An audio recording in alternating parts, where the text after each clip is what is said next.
No último dia 12 de março, tomou posse como presidente do Banco de Desenvolvimento do Estado do Espírito Santo, o BANDES, Luiz Paulo Veloso Lucas. Estiveram presentes na cerimônia de posse o governador do Estado, o vice-governador e várias outras personalidades da vida pública do Estado do Espírito Santo. Também o ex-presidente do BNDES, Márcio Fortes, representando o senador Aécio Neves. O governador Paulo Artung saudou o novo presidente. Qual é a tarefa, Luiz?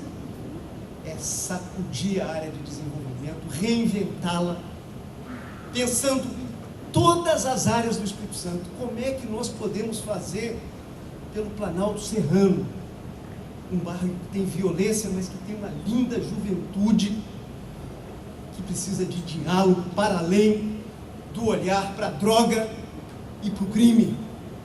Como é que a gente chega lá no interior do Estado do Espírito Santo, onde tem uma juventude rural, que muitas vezes quer crescer, estudar, casar, criar os filhos, lá no interior do Estado do Espírito Santo. É esse desenvolvimento que você trabalhou com o talento que você tem. E misturou o talento que você tem com o bom humor que você tem, que nós precisamos muito dentro dessa equipe de governo. Então, olha, que Deus nos ajude. Que Deus nos ajude, sabe? Que a gente esteja à altura desse desafio.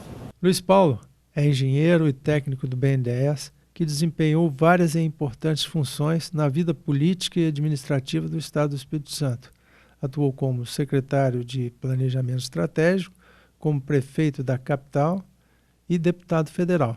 A primeira coisa que eu queria falar para todos que estão nos ouvindo hoje é tomar consciência dos problemas do momento. Vivemos uma crise econômica, política, né? Uma crise de confiança, um ambiente de pessimismo. Os empreendedores estão desestimulados, né? As regras do jogo não estão claras, os parâmetros da economia são voláteis, o câmbio, a situação do sistema tributário é ruim e com poucas perspectivas de serem corrigidos no curto prazo, mas isso é igual para o Brasil inteiro. Nós não podemos ficar só reclamando das dificuldades da conjuntura. Nós temos que abrir os olhos para as oportunidades que a conjuntura nos apresenta. E foi isso que eu procurei falar e é isso que eu quero fazer à frente do BANDES. Qual é a agenda dessa crise? O que nós podemos fazer pelo desenvolvimento nesse momento de crise? Podemos fazer mais com menos, reduzir desperdício, reduzir custo, introduzir inovações que antes ninguém estava dando bola. Falar em reuso de água, em energia solar, falar em aproveitamento de ativos ambientais para gerar atividade econômica. Olha nossos parques, olha a nossa orla. O que nós podemos fazer em cada canto desse estado, em cada distrito, em cada comunidade rural? O que é o desenvolvimento em cada lugar desse? Às vezes é uma barragem para represar a água. Enfim, essa é a pergunta que nós vamos fazer. Mas nós não BANDES só não. Todo o governo Paulo Artung e junto com as entidades da iniciativa privada atuando em rede. O desenvolvimento é aquilo que nos une, né? E nós não estamos aqui para fazer relações privilegiadas com quem quer que seja. O desenvolvimento é um atributo de uma comunidade, de uma sociedade. O BANDES quer ser um banco da solução para os problemas e para o aproveitamento das oportunidades de desenvolvimento do Estado. É um banco de soluções. A primeira coisa para lidar com a crise é manter a atividade econômica, manter os investimentos, os planos de investimento, né? Não tem atalho e não tem milagre. E principalmente não tem esconder o tamanho da crise. Nós vivemos um ambiente de restrição. O ajuste fiscal federal e estadual, ele limita a ação de políticas públicas, mas isso não pode nos lançar a uma paralisia, não deve, né? Porque alguns vão aproveitar esse momento para avançar. Nós, o Espírito Santo, queremos aproveitar esse momento para avançar. Não dá para falar em setor, todos os setores são importantes, a infraestrutura econômica, os vários setores em que o Estado já tem atividade econômica importante, né? Nós somos líderes nacionais e até internacionais em alguns setores, mas toda atividade que emprega, que gera renda, toda é relevante. Não importa o tamanho toda atividade econômica é relevante. O desenvolvimento se faz, o eixo principal dele é a atividade econômica, mas não é o único eixo. Junto dele tem preservação e gestão adequada dos ativos ambientais e desenvolvimento humano. Nós temos lugares que tem muitos ativos ambientais e tem baixo desenvolvimento humano, na região do Caparaó, por exemplo.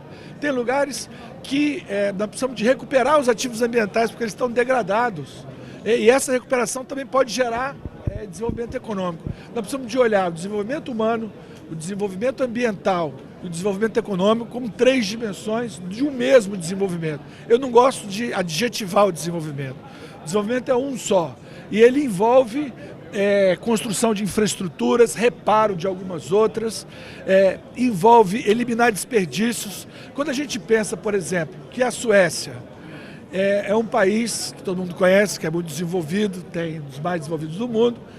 Por exemplo, todo o esgoto da Suécia vira biogás para poder tocar os ônibus que levam as crianças o nosso vai poluir as praias. O que vocês acham?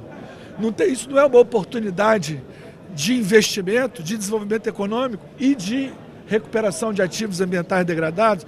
É por isso que o desenvolvimento precisa que a gente pense diferente.